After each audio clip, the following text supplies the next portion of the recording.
crer. Eis o único verbo que realmente importa. Os outros são decoração, palavras que perseguem palavras, boas intenções que se derretem como neve ao sol. Mas crer é o nervo exposto do cristianismo, a ferida aberta de onde jorra tudo o resto. Sem fé não adianta ajoelhar-se. Não adiantam orações recitadas como fórmulas mágicas, rosários passados entre dedos adormecidos, ladainhas repetidas até se tornarem um eco vazio. Não adiantam jejuns, esmolas, vigílias noturnas. Tudo isso pode ser ginástica espiritual, folclore devocional, mas sem fé é apenas teatro. Um teatro bem representado, talvez, mas ainda assim teatro.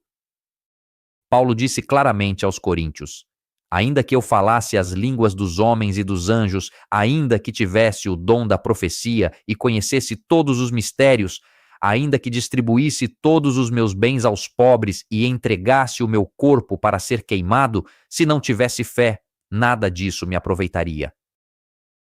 Percebe? Tudo, absolutamente tudo, se torna pó sem essa centelha que chamamos fé. Os cristãos são aqueles que creem, não aqueles que apenas praticam, não aqueles que apenas pregam, não aqueles que simplesmente se comportam bem. Aqueles que creem. O resto vem depois como consequência, como a sombra que segue o corpo ao sol. Crer em Jesus, Filho de Deus e Filho do homem. Este é o coração pulsante, a fonte de onde brota tudo o mais. Não é uma teoria para compreender. Não é uma filosofia para estudar. É uma chama a acender por dentro, uma luz que ilumina os corações. Pensa em Pedro, pescador rude, mãos calejadas, língua pronta a reclamar quando as redes se rasgavam. Jesus lhe disse: vem, segue-me. E ele deixou tudo. Não porque tivesse entendido tudo, não porque tivesse estudado as Escrituras, porque creu. Viu aquela luz nos olhos do Nazareno e algo dentro dele se acendeu. Depois veio a noite da traição. Pedro negou Jesus 3 vezes como lhe fora anunciado. Não por maldade, por medo. A fé vacilou, a chama tremeu no vento da noite, mas não se apagou por completo. E quando Jesus ressuscitado apareceu à beira do lago de Tiberíades, Pedro lançou-se à água e nadou até ele. Não esperou que o barco chegasse à margem. Atirou-se. Porque a fé é isso, um mergulho na água fria, um salto no vazio, uma corrida em direção a algo que ainda não se vê, mas se sente pulsar no peito. A moral sem fé é apenas um código civil encadernado a ouro. Podes cumprir todos os mandamentos, podes ser honesto, justo, caridoso, mas se não crês que Deus te ama, que Cristo morreu por ti, que o Espírito habita em ti, estás apenas a construir castelos de areia à beira-mar. Vem a primeira onda e tudo desaba. As práticas sem fé são conchas vazias. Procissões sem procissão interior. Velas acesas diante de estátuas enquanto por dentro reina escuridão total. Enchemos as igrejas de rituais belíssimos, liturgias refinadas, cantos gregorianos que arrepiam. Mas se retiras a fé, resta apenas estética, arte sacra, sim, mas não cristianismo. Discussões teológicas sem fé são acrobacias intelectuais no vazio. Podes discorrer durante horas sobre a natureza do Logos, sobre a procissão do Espírito Santo, sobre a relação entre graça e livre-arbítrio. Podes conhecer de cor todos os padres da igreja, citar Agostinho e Tomás de Aquino a todo momento. Mas se não crês com todo o coração, com toda a alma, com todas as forças, estás apenas a brincar, a navegar no mar da forma. A fé é luz, não uma metáfora. Luz verdadeira. Desce do céu. Ilumina os corações. Muda a perspectiva. Tudo parece diferente quando é visto com os olhos da fé. A dor torna-se cruz a carregar, não maldição a blasfemar. A doença torna-se ocasião de abandono, não castigo divino. A própria morte perde o seu aguilhão, torna-se passagem, porta que se abre, não muro contra o qual se choca. Pensa em Jó. Perdeu tudo: filhos, rebanhos, saúde. Sentado sobre cinzas, coberto de chagas, raspava as feridas com um caco de barro. Os amigos vieram consolá-lo com teologias prontas. Deves ter pecado, por isso Deus te castiga. Mas Jó não aceitou essa lógica cruel.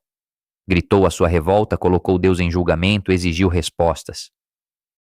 E Deus respondeu, não com explicações, não com justificações, mas com perguntas. Onde estavas tu quando eu lançava os fundamentos da terra? Quem encerrou o mar entre portas? Já deste ordens amanhã? Perguntas que abrem abismos de mistério. E Jó compreendeu. Não com a cabeça, com o coração. A fé não explica o mal, atravessa-o. Carrega-o no ventre e dá-o à luz transformado. Jó não recebeu respostas, mas recuperou a fé. E isso bastou. Tudo muda quando é visto a partir da perspectiva da fé. O pão e o vinho tornam-se corpo e sangue. A água do batismo torna-se morte e ressurreição. O óleo da confirmação torna-se selo do Espírito. As palavras da absolvição tornam-se correntes que se quebram, prisões que se abrem. Mas para ver isso é preciso fé. Sem fé vês apenas pão, vinho, água, óleo, palavras. Com fé vês o invisível, tocas o intangível, abraças o eterno. Abraão creu e partiu sem saber para onde ia. Não tinha Google Maps, não tinha seguros de vida, não tinha planos alternativos. Tinha apenas a promessa de Deus: farei de ti uma grande nação. E partiu. 99 anos depois, ainda esperava o filho prometido. Poderia ter desistido, chamar Deus de mentiroso, voltar para a sua terra. Mas continuou a crer. E quando finalmente nasceu Isaque, quando a promessa se tornou carne num bebé que chorava, Deus pediu-lhe que o sacrificasse. Absurdo, cruel, incompreensível. Mas Abraão tomou o cutelo, não porque estivesse louco, porque cria que Deus podia até ressuscitar os mortos. A fé levou-o além da lógica, além do bom senso, além do instinto paterno. E no momento em que levantou o cutelo, o anjo deteve a sua mão. Tudo se torna possível com fé. Jesus disse claramente: se tiverdes fé como um grão de mostarda, direis a este monte: passa daqui para acolá, e ele passará, e nada vos será impossível. Um grão de mostarda, a menor semente que conheciam. E, no entanto, basta. Basta um fragmento de fé verdadeira, viva, autêntica, para mover montanhas. Os cegos veem, não apenas com os olhos. Veem o sentido, a beleza, a presença. Os surdos ouvem, não apenas com os ouvidos. Ouvem a voz de Deus que sussurra no vento, na escritura, no silêncio. Os coxos andam, não apenas com as pernas. Caminham para a verdade, para o amor, para a vida verdadeira. Por que tudo isto? Porque creem. A fé é a chave que abre todas as portas. Sem essa chave podes bater quanto quiseres, mas ficas do lado de fora. A mulher que sofria de hemorragias tinha gasto todo o seu dinheiro com médicos. 12 anos de sangramento, 12 anos de impureza ritual, 12 anos de solidão porque ninguém podia tocá-la. Tornara-se um fantasma vivo na sua própria cidade. Depois ouviu falar de Jesus e pensou: se eu ao menos tocar no seu manto, ficarei salva. Não marcou o encontro. Não apresentou pedido por escrito. Enfiou-se na multidão, abriu caminho, estendeu a mão trêmula e tocou a orla do seu manto. E imediatamente sentiu no seu corpo que estava curada. Jesus parou. Quem me tocou? Os apóstolos olharam-no, perplexos. Mestre, a multidão aperta-te de todos os lados e perguntas quem te tocou? Mas Jesus insistiu. Alguém me tocou, senti que uma força saiu de mim. A mulher aproximou-se a tremer. E Jesus disse-lhe: Filha, a tua fé te salvou. Não foi o toque que a salvou, foi a fé com que tocou. Milhares tocavam Jesus todos os dias, empurravam-no, apertavam-no, puxavam-no. Mas só ela foi curada, porque só ela tocou com fé. A fé é o canal por onde a graça flui. Sem esse canal, a graça permanece nas nuvens, promessa não cumprida, potencial não realizado. Tomé duvidou. Queria tocar as chagas, pôr o dedo no lado. E Jesus concedeu-lhe isso, mas depois disse: Porque me viste, creste. Bem-aventurados os que não viram e creram. Eis o cristianismo, uma religião de bem-aventurados que não viram, não cegos. Veem perfeitamente, mas veem com os olhos da fé, não com os do corpo.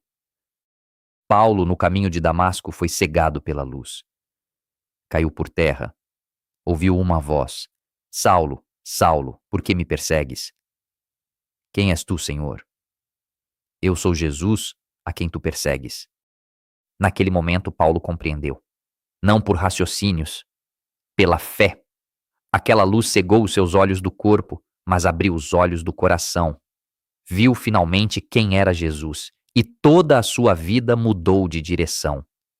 O perseguidor tornou-se apóstolo, o fariseu zeloso tornou-se pregador da graça.